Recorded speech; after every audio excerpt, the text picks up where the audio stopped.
St. Paul, The Fan.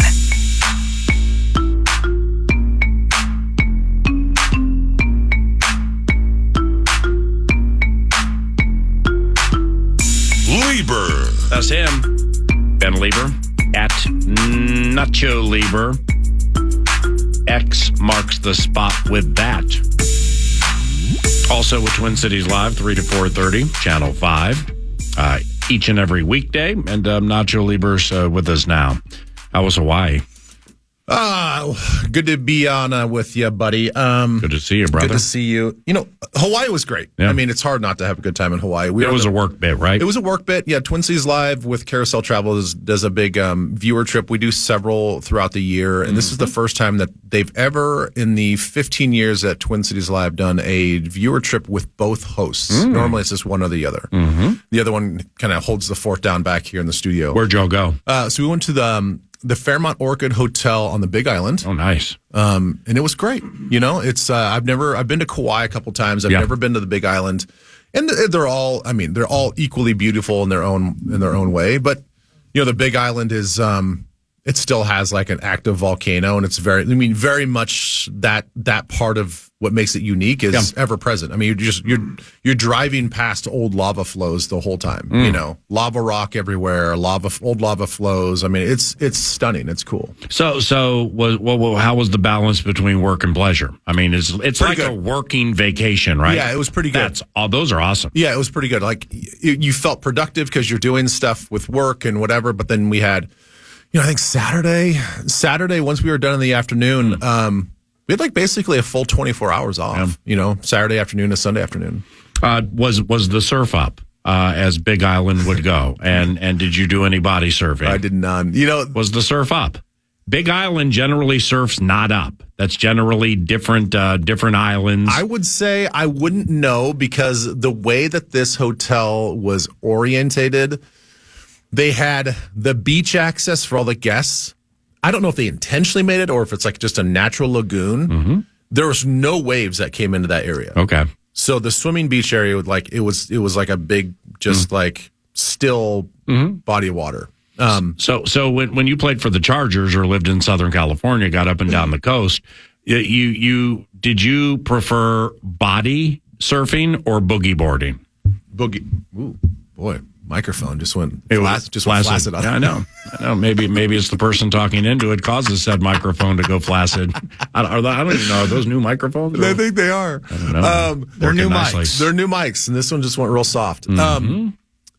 So I would prefer boogie boarding. Would you? Why? Yeah. I prefer body surfing. Do you? Because of the crash and then the undertow. So the boogie board, you can crash. Yeah. And then you'll get the undertow, which, once you learn how to handle it, it's actually quite thrilling for me, just letting your body go limp and just let the undertow throw you around, and then it's done in like 4 seconds. Problem with the boogie board is once it detaches from your ankle, and now you got to go get it. So you got to get back out there and like get it, and then you got to start all over and everything. But body surfing, I don't know if you ever got up to the Balboa Wedge. So you have Balboa, Newport, Huntington Beach, Seal Beach, then it swings all the way around to Hermosa, Venice, Redondo, Santa Monica, whole thing. Well, the Balboa Wedge, had the best surfing, boogie boarding, everything, probably 90 minutes, maybe an hour 20, up from where I would assume you lived in the San Diego area. But if you can't handle undertow, then you didn't want anything to do with this. Body surfing is the absolute bomb. See, the thing I don't like about body surfing is the ride doesn't last very long. Yeah. Or maybe I'm just not very good at it. No. Can you surf? No. Yeah, I couldn't. I could get up on a big board, but I couldn't get up on a little board. I could get up on a long board, but getting up on the little board, man, it was just way too hard. Yeah, I was always too much of a chicken when I lived there. Basically when I played, I was too big of a chicken to do anything risky because I didn't want to mess anything up. That's when you were in the best shape of your life. So actually that probably would have been when your legs were the strongest, could jump up the easiest, swim out the easiest. My balance sucks right now. I'm equilibrium off, super weak. So it would have been the best time to. Yes. And we had lots of guys in the off season that would go and surf and try surfing and stuff like that. I was always like, no. We had one guy that got slammed into the shelf.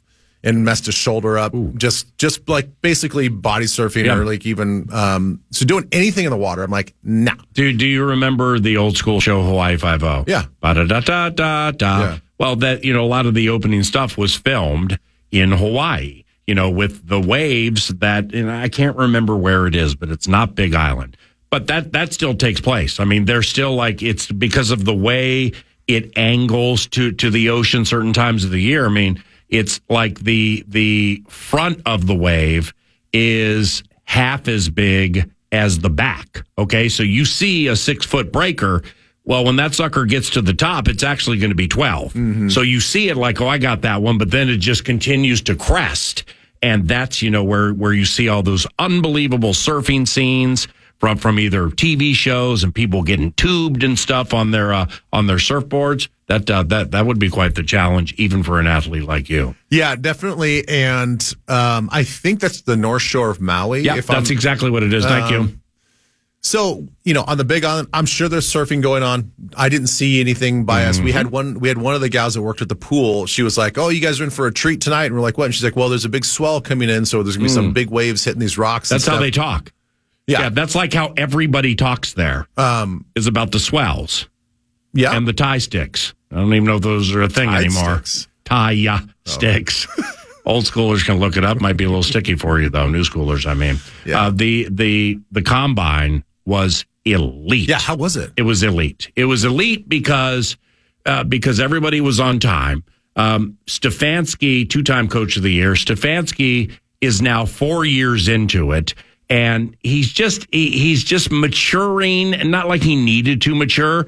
He's just becoming more of an old soul. You know what I mean? He just has an appreciation for littler things that maybe earlier in your career, because everything's so cutthroat, you got to win every single game, you got to make Jimmy Haslam happy, and now we're going to get Deshaun, and now we've lost Chicknub, just the confusion and the whole thing. He's just very appreciative of 4 years as a head coach in the NFL, and I taped a 15-minute interview with him that we played back yesterday, and you just felt it. I've probably had Kevin on the radio over the years 20 times. This one hit me more deeply and from more of an appreciation standpoint than the others, because going through those 6 quarterbacks last year, man, just like I messed around with them, being like, all right, well, I mean, say I was out of the country for a year and I didn't watch last year, and I just got back like a month ago, and I'm like, all right, I had no idea what happened. Oh, cool, Chiefs won the Super Bowl. Oh wow, look at this. Stefanski, coach of the year. Jim Schwartz, assistant coach of the year. Joe Flacco, comeback player of the year. Myles Garrett, defensive player of the year. Man, you guys must have won 16. and not only does he handle bits like that well, but just his response, it's like, I would trade all that for 16.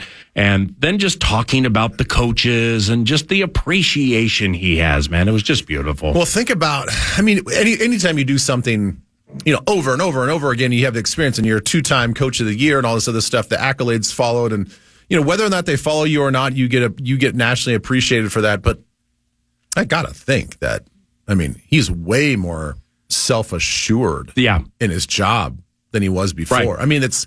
It is one of those jobs, and I know it's like every leadership role. Everybody will sit there and think that they can do it, and like, oh, I can do that job better or whatever. And every coach, doesn't matter whatever executive that pick a corporation, every coach says, you have no idea what this job entails until you sit behind that desk. Mm-hmm. And you could be the most prepared coordinator. You could be a 20-year coordinator. And then all of a sudden you go behind that desk. It's a whole different animal. You're doing a lot more administrative, organizational stuff. Yep. You've got to handle. You got a marketing guy in your office talking about 3 Thursdays from now and a 2-hour appearance that's needed. You've got all the comms people saying like, okay, you've got all these other media appearances you've got to do. Oh, by the way, you've got these 2 weekly shows you got to do and you got to be prepared for. And then here comes the director of security. We had 2 guys get busted for DUI last night. We got another guy that's got missing child support payments, and it's like. You've got to deal with so much stuff. Mm-hmm. And then how you manage all that and be proficient at the X's and O's, which got you there. And then when you make it 4 years, maybe 4 is like kind of that part where you're like, wow, wow, not that I never thought I didn't belong, but man, I belong, and like we've worked through a lot of problems together, me and the owner, me and the GM and stuff like that. And yeah, Kevin was fantastic. Well, I'm curious about that with Kevin, though. How do you think Kevin handles everything? Not just, he got to the playoffs with those quarterbacks he used, but how does he handle just kind of 10,000-foot view of the Deshaun Watson situation? I mean, it's getting to a stage where you're having trouble just keeping him on the field. He commands the dollars that he does via that contract. So he gets through 4 seasons. Yeah. He's been coach of the year twice. There's that hollow feeling in some respects because it's like, well, I've been coach of the year twice. The only playoff game I won, I was at home, actually. Yeah. So that sucks. And as this defense has continually ascended, and despite all the moguls that he traversed beautifully a year ago, he's like, I got this albatross QB situation where I still actually couldn't tell you if Deshaun Watson is truly the long-term answer. I mean, that's got to keep Kevin I think he answered it. Feisty at times. I mean, I'm not going to speak for him, but I can't possibly see how he can look at Deshaun and say, all right, well, heading into this year, it's going to be 10 of 10. Things are going to be 10 of 10, So I think the way you kind of answered it on your own there at the end, if I were to guess, that he would be waiting for things and waiting to watch Deshaun.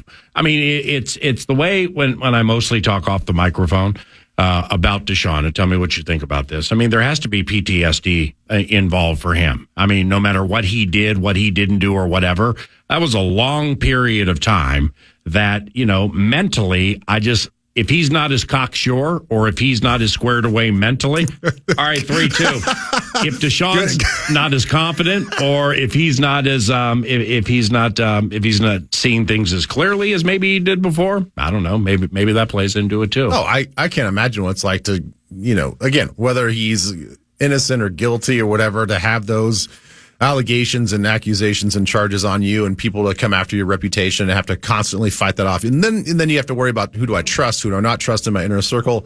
All the while now the extra weight of this giant contract that the Cleveland Browns are paying for. That's a lot of stress. That's a lot of anxiety. I don't know. I mean, I certainly don't think that I would have the thick enough skin to handle that and perform at a high level. And then you got to deal with all the injury. And then you got to deal with all the whispers and stuff too. Like, look, that's a lot for any one person to handle. So, I'm gonna guess that his answer to you and to all the Cleveland media throughout this whole time is a way different answer, as if you just sat down and had a beer with him in some person's basement just hanging out. A large portion for me of what made the Combine elite, outside of people being on time and Kwesi being more candid and open than usual. O'Connell is patented O'Connell. He's on time and he delivers, so on and so on and so on. Is they moved the quarterback press conferences to late in the week. All right, now I can't be there Friday, and I'd be interested in listening to Kale. I'd be interested in listening to about 10 of them and just seeing them and just kind of seeing what they look like. Well, they moved that to Friday, which is brilliant, because that's the A topic at the Combine. Yeah. It's thick, it's rich, it's juicy. It legitimately is like 2020, man, with the right people, at least for me, and what I've seen over the years, saying this is the deepest one I think we've ever seen. Where you might have you might have an immortality piece at the top. You might.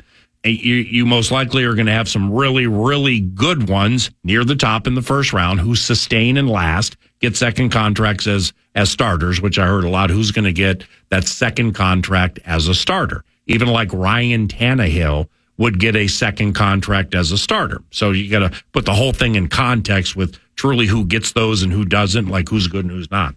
But then, there were people who were like, there are going to be quarterbacks drafted on Saturday who you're not going to hear from for 2 or 3 years.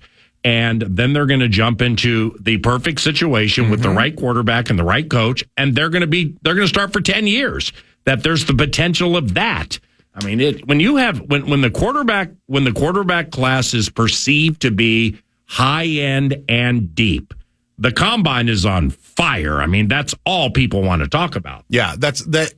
Everybody knows that when you have a big quarterback class and you have a couple superstars in the draft, it just makes the whole draft better. Yeah. And I know that people get tired of it because all we've talked about on this station, ESPN, NFL Network, everybody's talking about the quarterbacks. I mean, we're really only talking about the top 10 or 15 guys. Yeah. And that's the crazy thing. That is the one thing that I do feel bad for the guys.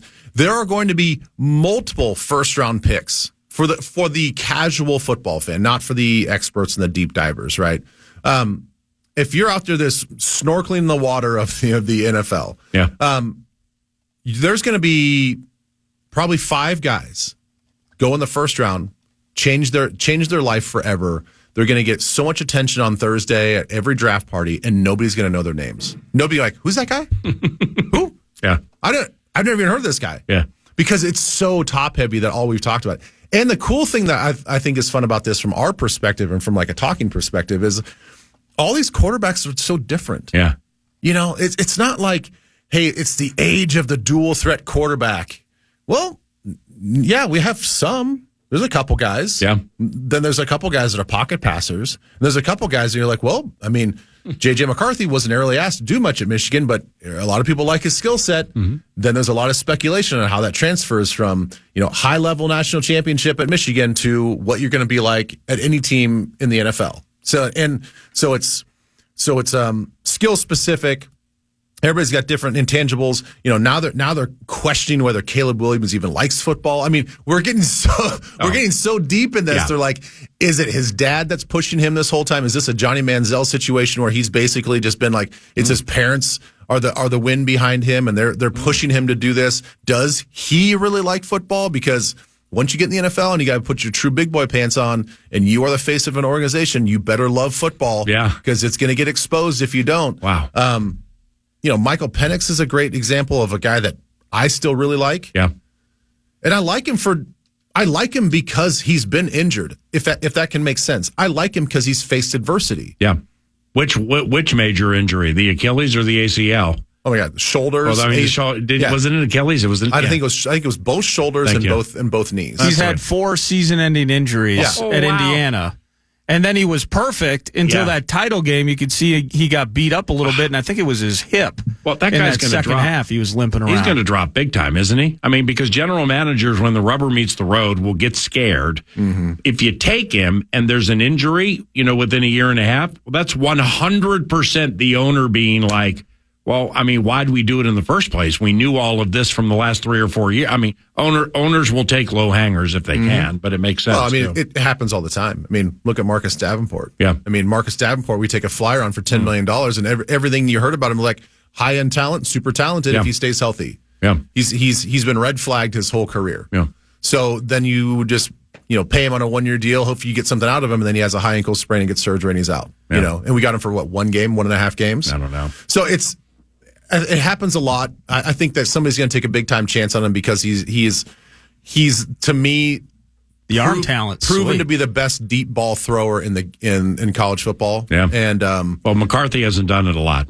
And he's not asked to do it. And his arm's very strong, from what I understand. Yeah. Very, very strong. He can make a lot of sideline throws. And that, you see, that with McCarthy, that was and maybe we've discussed it here, but it's arrogance would be one way to look at it. The other would be people are compensated as quarterback coaches, offensive coordinators, and head coaches to do certain things better than other people. Mm-hmm. Okay, so, I did hear from a few people, and one who I absolutely know will not draft McCarthy because he's cool at quarterback. But with McCarthy, it's, God gives you the arm strength. We can't change that. The accuracy outside the numbers and, with the intermediates, well, it's going to take a while, but we'll fix that. And the kid's going to be fine. And in fact, the kid's going to be really, really good once certain facets of accuracy meshing with the arm strength. So then you get him into the system. All right. And, it's like Jalen can be a running quarterback. Lamar's a running quarterback. Mahomes can be a running quarterback. Rodgers was never a running quarterback, but when he ran, hide the women and children. Mm-hmm. Well, that's kind of the feel I got for McCarthy is don't expect him to be a running quarterback, but when he gets out of the pocket, if you don't have your faculties all squared away, then he's going to get you for about 20. Yeah, you see what I'm saying there? No, and that's the thing that I've liked about watching him on film as well is that when he does break the pocket, he doesn't panic. You know, Right. he's not a dual threat quarterback, right? But he can make you pay if you play tight man coverage and you guys are going down the field. He's not afraid to pull the ball down. He's not afraid to extend the plays. He's not afraid to throw in the run. It's just that he was not asked to do that. That's not. It seems like he's very comfortable knowing what his strengths and weaknesses are. Coaches love that, and he is definitely more of a pocket passer, but he's fearless when he goes out there to run. He'll make some plays with his legs. The thing is, like, all these quarterbacks have things that you like and dislike about them, things that you can nitpick apart and all this other stuff. You know, even with Caleb, it's like he's just an awesome playmaker. Is he a great quarterback when you have to break down defenses? I wouldn't say so. But what he can do athletically, dude's going to make plays like Patrick Mahomes makes plays. And a lot of those times, I'm guessing that Andy Reid's like, well, that's not the way we drew it up. But it worked. Yeah. You know, it's sort of like watching us in the Pastronaut this year. Hey, he missed all 3 reads there. But you know what? He just ran for 15 yards, or he ran around and dipsy doos and, you know, makes the guy miss and then dumps it off, and the guy in our ball carrier runs for a first down. And well, Kevin O'Connell just needed Josh Dobbs to do that for about 4 more years before he trusted him, maybe like Andrew Reid trusts Mahomes. Speaking of Caleb Williams, we were talking in the opening segment, got any questions about the combine and just PA doing the shows there and what's going on, steamrolling, et cetera. And it was reported yesterday, a lot of people have been texting about it, like, why are they wasting their time interviewing Caleb Williams? And for me, maybe this is the answer, right? Wouldn't you want to interview all those guys with so much unknown in terms of how the draft will play out? Is it super unlikely that Ryan Poles would trade the first-round pick to the Vikings? Absolutely, it's unlikely. I would go so far to say is that's just not going to happen. But in the same sense, you know, whether it's understanding Caleb versus what you saw on tape, understanding Drake May, I believe they intend on talking with Drake as well. They should talk to all of these guys, right? Yeah, I definitely think there's a due diligence that they have to do. When everybody knows that you're in the quarterback marketplace, like that, you're going to be in that area. So I feel like you're not doing your job unless you talk to what everybody perceives as the high enders. It's a good barometer, you know, like is this guy the real deal or not? And the other thing is not that, you know, you have to prepare for the future, but you bring up Ryan Tannehill. Ryan Tannehill did not get a second contract with the team that drafted him. He goes to Tennessee. Yeah. You know, like these guys move around so much. You know, you want to know you just kind of want to know where these guys are at. And who knows? Like, again, they're just checking every one of their boxes.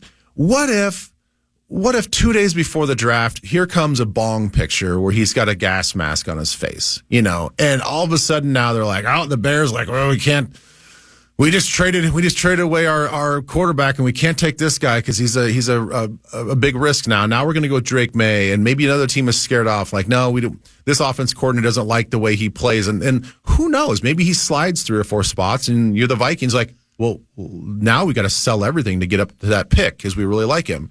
So they're doing what they can, but make no mistake. I mean, they're not interviewing all the wide receivers. That's not. I mean, they're going to be interviewing the positions that they think are going to be important for this draft. Yeah. And I don't think they're going to be sitting down with Neighbors and Marvin Harrison and all these high-end wide receivers because we're not in that market in the first round. But we definitely are with quarterback. A week and a half from now, we're going to have that Cousins answer a week and a half from now. Mm-hmm. I mean, you know, it's like, you know, Fields could be traded before then. And, you know, I've said for the last couple of days, but, you know, I'm amplifying it now. If you want Kirk Cousins to be your quarterback next year, Justin Fields being traded to Atlanta would really help that situation. Yeah. You know, because now you might get Las Vegas who thinks about, you know, spending some money saying, I mean, would Cousins and his family want to go to Vegas? I don't know. No matter what the cash situation is. And would he want to? Well, I mean, playing with Devontae Adams would be cool, you know, but there's no guarantee Josh Jacobs is going to be back. He probably will, but might not. So it's this Atlanta Fields, Atlanta, because if Atlanta trades for Justin Fields, it's not going to have to give up its first round pick. So it's still going to have 8 or whatever it is. Well, that now becomes a prime J.J. McCarthy spot for those Vegas, like, no, we love him. Denver, no, we love him more. Minnesota, no, we love him the most. Yeah. 11-8, 12-8, whatever to 8. Jets under the cover of darkness. I wouldn't count on it, but if this Atlanta and field situation or Atlanta and its quarterback situation, this is so key over the next week and change to determine how some dominoes legitimately fall. Yeah, that's definitely I think the catalyst that sparks everything. And what's going to happen with, we all assume that Russell Wilson's going to be, he's not going to sign back, he's not going to renegotiate his contract. They want him out of Denver. So, that's obviously another big one that if we get strong rumors that, like, okay, well then he's most likely going to go here, and if Atlanta's most likely, even if they trade, or the rumors are stronger and stronger that he's, it's almost a done deal, because that's, as you were at the combine. I mean, a lot of these things are going to be kind of handshake. The ink's not going to be dry, but basically the deal's going to be done here in the next, probably 4 or 5 days. If all those rumors come out, and Kirk's agent's there as well. I mean, he reps a lot of other players, so he's there. He's going to be putting the feelers out. And if they feel like they've lost all their leverage because these other teams are not going to be players with Kirk, well then, fortunately for the Vikings, they might get that quote unquote hometown discount, because they might get a true fair market deal on a guy that really doesn't have a lot of leverage to move around. Maybe the Patriots are like, no, we're not. We're going to start fresh. We're not going to go with an older quarterback. So things could fall in place for the Vikings if you really want Kirk back. What does Ben think about the new quarterbacks coach for the Vikings, Josh McCown? The previous Chris O'Hara became passing game coordinator. What does Ben think about Josh and Kirk having the same agent? And can we read into that, learn that, and more?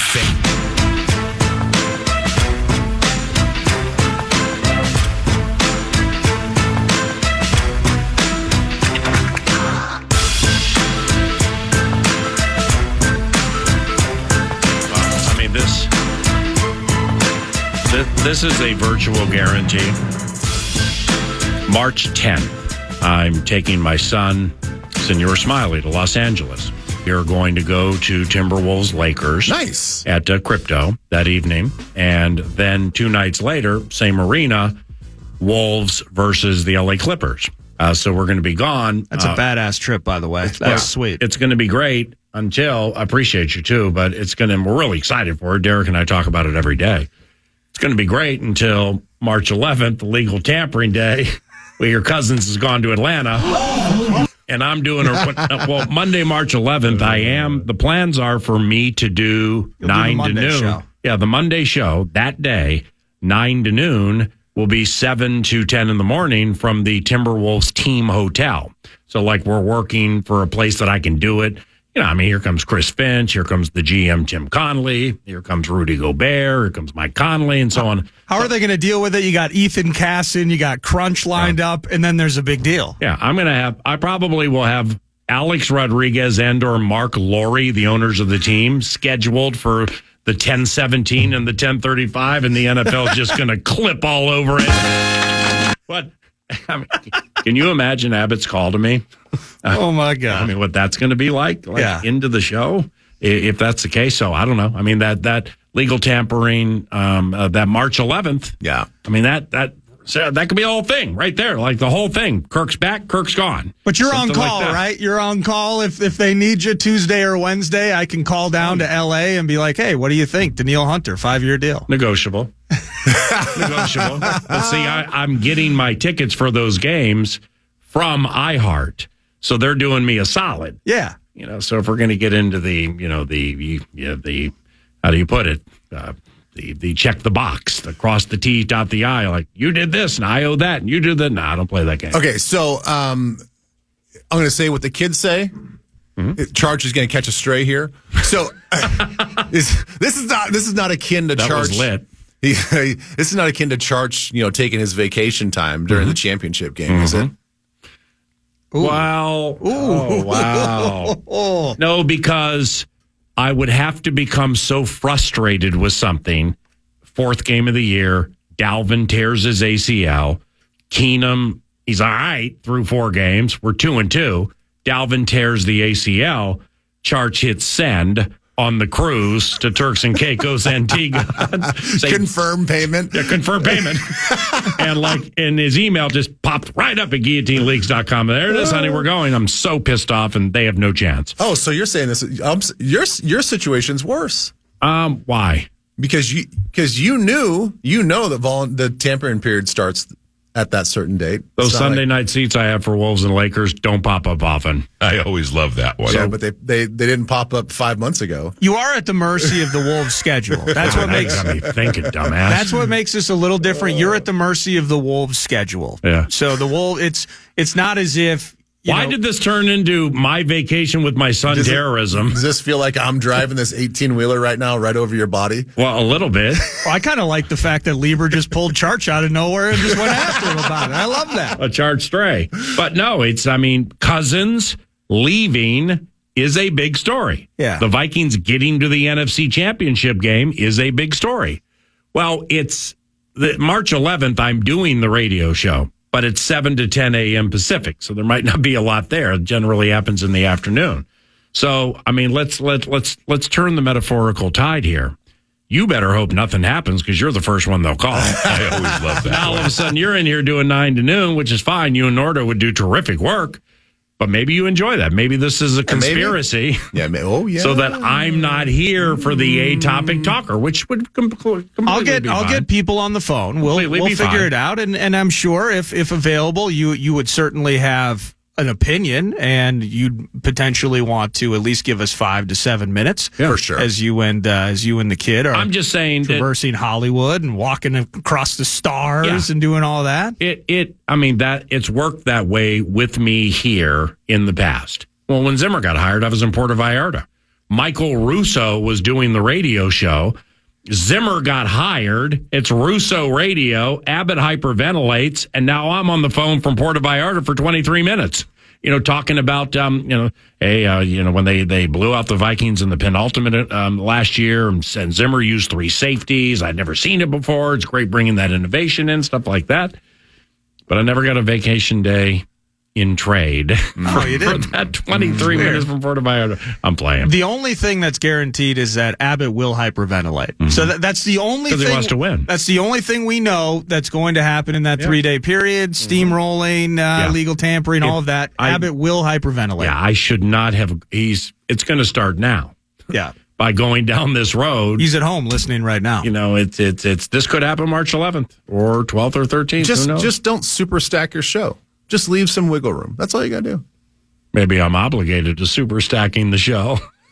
On Monday. Absolutely. I got to tell Alex Rodriguez no, so I can have Don Cousins on from Discovery Church in Orlando to talk about his kid. Well, if the minibar usage is going to be comped, it's going to be a stacked show on Monday. Well, the minibar usage will be in play at 6:30 a.m. Pacific if this happens with Cousins leaving and I'm not here. Dude, I will say, getting back to, I'll get you off this hot stove right now. Yeah. That 4-hour time change in Hawaii, that's a major climb. Like, you don't think 4 hours, a couple hours. Yeah. West Coast. I thought it was 5. No, well, where I was on the Big Island, so it's the most easterly, I think, of the island. So maybe there's another time change in there. See, I thought it was 5 too. When I've gone to Hawaii before, I thought it was 5. Anyway, it was 4. You found the tie sticks. I still don't know what that is. Okay. That's a big deal. It's when you think about, I was getting texts on my phone from people that are up at 8 in the morning. Bro, noon. I'm like, bro, it's 4 in the morning. Noon football games are at 8 a.m. How sweet is that? That's sweet. Yes. Okay, so now we've got 10:15, 10:30, the fat KC at Lambeau Field. Yeah. And then, for the evening games, it's brunch. It's afternoon lunch with Baltimore and New England playing to what would be 10:30 here if it's a long one, 10:45, 11. Yeah. For you, man, it's just starting the evening, Yeah, yeah. I will say that when I lived in California, that was the best. The live sports being earlier in the night was the best. Mm-hmm. Monday Night Football starting at 5:30. Yeah. 5:30 p.m. It was awesome. Yeah, but it's and Nordo will appreciate this. those who like fantasy basketball, I mean, getting that roster set by 3:45 or 4 in the afternoon, that could be a little tricky sometimes, No, I need the 6 p.m. start. I need that. Think about that. Things happen, life happens. You be getting Ava and Stella off the bus in like Cerritos, and it's like 3:45, 3:50 or whatever, and they're talking to friends and everything, and you haven't hit switch between two guys and you can't get in. I mean, it just causes hassles having those times early and everything. Well, with the combine and it being an elite combine, as I learned for the first time. I mean, it's when I guess first when I was there, Cam Newton went first, and then that was the Gabbard and the Ponder and the Jake Locker and all that. So that I don't want to say it was elite, but there was a lot of quarterback talk. And the Vikings also picked 11 that year, so it's kind of a common thread. I think it was 11. But left in the wake of a keen verbal turn of speed with the minds working the way of the slingers, the quarterbacks, is Daniil. I mean, just nobody talks about Daniil. Nobody talks about Daniil. I mean, if you bring Cousins back, I can't see how you can bring Daniil back. I don't think you can. I mean, and this by the way, this March 11th clip we're talking about, the legal tampering, the oxymoron Monday, it could be Jacksonville is giving Daniil Hunter X amount guaranteed and whatever over 3 years, and he's just gone. Yeah, no, that wouldn't be cool. It's not cool, but I think everybody gets it. I think that's the one thing about the Vikings. I think so too. All the Vikings fans, like, would it be great for just this comfort of knowing that you've got this guy that we've basically kind of created and found at LSU, and we've cultivated his stardom, and you just want to like hold on to that because we're so prideful with that. But I think everybody gets it. They get it that I think I would even say this, even if they don't sign Kirk Cousins and we have money to spend, I'm not sure that you go out and sign Daniil Hunter with this monster deal. How dare you? I think that you could find just as many people to push back on that and say, well, why are we taking all this money and putting it into this one defensive player when we need more defensive line help? We need probably a veteran corner, a true guy that's a dog on the outside. You could probably pick up a second tier linebacker again. There's so many holes on defense. Hey, what are we going to do at left guard? You can find a lot of different ways to allocate that money. Quarterback, it's a little harder. It's a little more of a touchier subject because we all understand how important that spot is. But to spend that type of money, whatever he's going to get from Jacksonville or whoever, and you don't sign Kirk and you want to give some of that money to Daniil, I think you'd have a lot of people push back on that as well. My brother, a pleasant surprise seeing you this week. I didn't think we were going to get you this week, but it's awesome. So welcome back. Good seeing you. Great to see you. You on TV today? I am on TV today. 3 to 4:30, Channel 5. It's TCL. Yeah, we. Twin Cities Live. That's Ben Leber. Bob Motzko, coach of the Golden Gopher. KFAN, The Fan.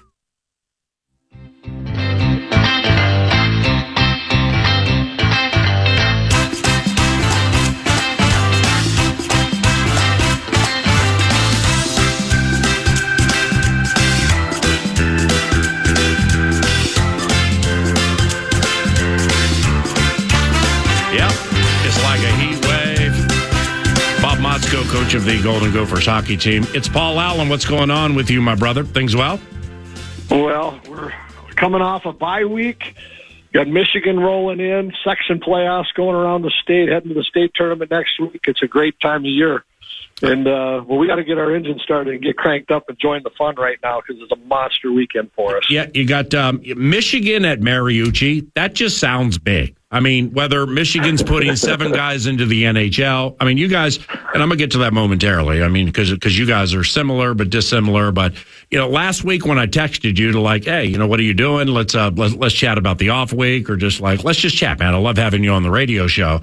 It in rare fashion, it took you like half a day to get back. Did you go anywhere last week? And like, did you ease your mind and like ease the burden a little bit last week? Well, you ease the mind because there's no question you set yourself back. We were watching some hockey. You obviously had high school going on. I snuck out to a USHL game, and you kind of catch up on some recruiting. And we gave the guys the early part of last week off, and then we started. We went though Thursday, Friday, Saturday. We started to crank it up again to get ready for this week. So there's a mental break, not much of a physical break, but there's a mental break in there. So I'm sure this has been a topic with if you've talked to the media this week. I know you do a radio show, but like shaking off the rust. I mean, this isn't your first proverbial rodeo with a bye with high-end talent who also has to balance schoolwork and stuff like that. But I mean, there for your guys, there probably will be a little rust to shake off, right?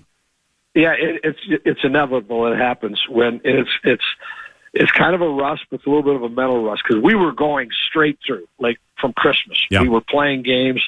We got into a group, and I'm going to tell you, it's like all of us in our lives too. We all respond on routine, and you stay in routine, and you know, and then when the foot comes off the pedal, it comes off the pedal. That's the bad news. The good news, we'll get it back. It's just we need to get it back quick. And every coach that's done this for a long time, you come off buys, there's always just a little bit of a slip. And you've got Michigan, we're both desperate, but they are really desperate where they're at in the pairwise to get in the tournament. And this is a monster weekend for them to solidify themselves playing us. And we can solidify ourselves to stay in that tournament this weekend as well. So it's got playoff implications. You know, we got to fight through that first period tomorrow night and then chunk that rust off, as I'll say, and then get back to, you know, the game that we're going to play. And we'll find it this weekend. It'll be there. I just want it there right away. So, that's the greed in me. Okay, well, I mean, you're not done preparing for Michigan Saturday. It's Friday and Saturday. Yeah, you're close to done, man. Here we are on Thursday. Yep. But when you get them back and you start pushing on them, Bob, is when they go X amount of days without practicing or playing games. I'd imagine you have to be cognizant and careful with like how hard you push them early, so like something doesn't pop on somebody early in a practice, right? Well, that's and what just happened is you have to push, and I mean from a physical standpoint, because you've got to get them back into the fight. Yep. And hockey's a physical sport. If you lay off of it too much, then it takes longer to get in. Well, and sure enough, we had a kid get. He got cut for 8 stitches yesterday in a battle drill, and he's going to be fine. But that's the risk you take, all of us, in when you play football and hockey or any combative sport. Especially late in the year, you really want it. That's why you want to get your team back on, and then you're just touching it during the week because they know what to do on the weekend. But we're kind of fighting to get back to that right now, and we'll be in a good spot. Yeah, it makes me sound like I'm complaining. I'm not. No, you're excited. The buy is going to it's going to pay dividends for us in March as we get into March, having that break where we can recharge our battery. You've been part of. We're charged. You've been part of a national championship winning team or teams. Is it just one or more than one? It was 2 when we were here. Yeah, right. Okay. Well, so you know what that feels like. You got close to it last year with that that Quinnipiac clipping penalty thing that took place. So, and there are kids on the team who young men who also sense. See, you sense you have a good squad, and forget that the Frozen Four's here. That's awesome. Unless the kids put more pressure on themselves so they can have all the family members, which would be unbelievable. But nevertheless, you sense you have a chance to win a championship, and you're getting a team that's not off a bye, a team that had to sweep Notre Dame, and they found a way to sweep Notre Dame, outscoring them 6-1. And it just seems like you guys have played Michigan in some pretty big games, man, the past few years. It's maybe not quite to the level of a Big Ten title game this weekend, but very important games, like you said, for both teams Friday and Saturday. These are playoff games, and so you don't get any bigger than that in our sport. So it sets up, for both teams, important games that have massive ramifications at the end. So that you're going to have great atmosphere, and you're going to have 2 teams getting after it. So you're right on. Well, it's in deep diving this because it is the end of the Big Ten season. Then we have the Big Ten tournament. Then we have the NCAA tournament. Bob Motzko, coach of the Golden Gophers hockey team, with 9 to noon. By the way, gophersports.com, if you're looking to head to Mariucci and watch on Friday or Saturday, Big Spot Series coming up in the state of hockey. I think this is really cool, man. The fact that, you guys, for the most part, you guys have done a great job. Would you say you've done a really good job this year not taking penalties kind of all season? Done a pretty good job with that, right? Yeah, we started off a little on the wrong side of that, but winning the special teams battle, and the biggest thing is being a disciplined hockey team. Yeah. And we play a physical brand, and I give our guys a ton of credit that you take it to the edge, but you don't cross it. Yeah. And we also have a good reputation, so that usually pays in our favor. But conversely to what we're leading to right now, Michigan's power play has been great. There you go. Our power play needs work, and we're putting a lot of emphasis in that right now because we need our power play to start to heat up. Now, you're partially right, with all due respect there, Coach, because what I was getting at is that you're off a break. You don't take many penalties. They're probably, it's probably going to take you a little bit in the first period on Friday to get up to speed, stuff like that. We've seen it before. But Michigan is number one in the country in college hockey power play. So, they're going to be trying to lure you into penalties, try to get you to do stupid stuff. You know what's coming. You've seen everything, man. And we got to avoid that. And our penalty kills got to be sharp because they're deadly on their power play. But we have to combat that. Our power play has to match theirs, and we're putting a lot of emphasis in that. We're not going to try to defend the game out. We got to go out and we have to score more goals than them, and we got to find ways to do it. Hey, lastly here, your team has truly played at a high level really all season outside of that rough weekend early against Wisconsin. Now, like when your team is going really well, going great guns, healthy, and you just have the right players in the right spots. What offensively, what's like say people are gonna, like they're listening now and they're like, you know what, that sounds Billy, Johnny, Christy, Susie, sounds like a lot of fun. Friday or Saturday, let's go to Mariucci, end of the season, let's watch this high-end team. If they catch your team playing really well offensively, what will they see? They're going to see depth throughout our lineup, and that's been our strength this year. We all four lines have the ability to put pressure on the other team. We do a lot of puck possession, so the stretch we had the second half where we've been so strong. I think during that 9-2-1 stretch, I might be off by a game. I think our goals against is 1.3. And that's not by playing just defense. That's by having a great attack offensively, having the puck. Our young decor is really matured. They're seeing a team that's playing as a team. And we can spread the offense out. I know recently through a stretch, I think we had 7-8 guys contributing to the offense. Of course, you got Jimmy Snuggerud and Rhett Pitlick who are leading the way, and Brodzinski. But, the quietly, Hughlin, Connor Kurth, and Brody Lamb have had great stretches here in the second half. And that line is as good as any line in the country.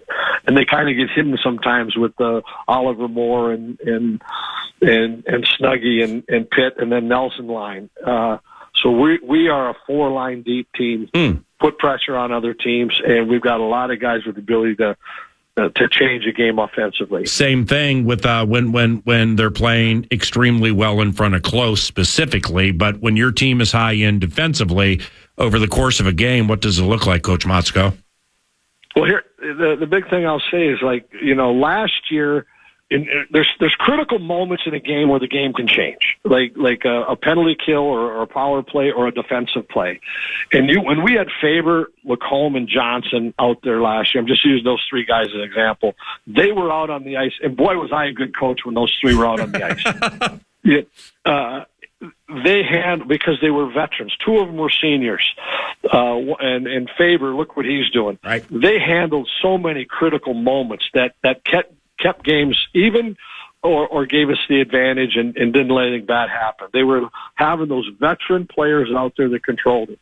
Well, early in the year, we were losing some of those critical moments. Well, now Chesley, Thomas, Middlestat, Mikey Kester, Renzo, Fish, those guys now are taking those minutes on almost flawlessly like that group did a year ago. And that's been the big key for us is we are a much better team in critical minutes. And conversely, I'm such a better coach the second half of the season because those players are so better. You're the best. It's amazing. Yeah. How good when our players are playing at such a high level. It's fun to be on the bench because they're the ones out there doing it. We've matured. We've got guys in the right spot. It's a fun group. How's lastly, 30 seconds, you get it all. How's my guy Oliver Moore doing? He's doing great. You know what? Break was good for him. You could tell. Just a mental break. He's had a little jump back in his game. I expect big things out of him this week, and you can just feel it. Yeah. So there, I'm throwing that one out there. Yeah, I could just see him at a like a new level or another level where he's kind of fresh. It's been fun to see. How old is he? 19? I think he's 19. All right. Well, I mean, of course, the break was good. He's 19 years old. It was spring break. He went to Daytona Beach, and he's going to come back great. I can't wait to watch. All right. I love the kid, and I love you too very much. Thank you for the time, and best of luck against those Michiganders this weekend. And I'll call you next week. All right. All right, PA. Thanks, pal. Yep. See you, bud. Bob Motzko, coach of the Golden Gophers hockey team. The best. Bobby Motzko, Don Lucia, everything in between. The best. Back to the NFL and elite reporter Adam Cap.